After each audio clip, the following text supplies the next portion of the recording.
This is the Lone Crater YouTube. We hope this video helps. You begin by preparing both devices. Make sure the Beats Solo3 have at least some charge and are turned off. Once done, press and hold the power button until the LED flashes. That signals pairing mode, which is required. On your iPhone, open Settings, tap Bluetooth, and keep the Bluetooth screen open so the phone scans continuously. Doing these steps now saves time later because the phone and headset will be actively looking for each other when you proceed. You should see Beats Solo3 appear under Available Devices on the iPhone. Tap that name immediately to start the connection. The iPhone exchanges Bluetooth information.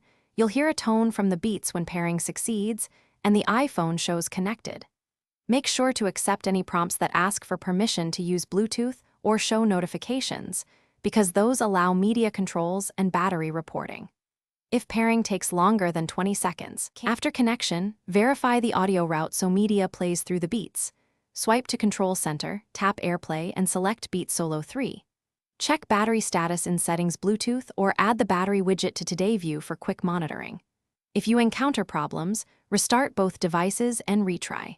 If that fails, reset the Beats by holding power and volume down for 10 seconds, then re-enter pairing mode. This reset clears stuck profiles, which often fixes stubborn connection or audio routing issues.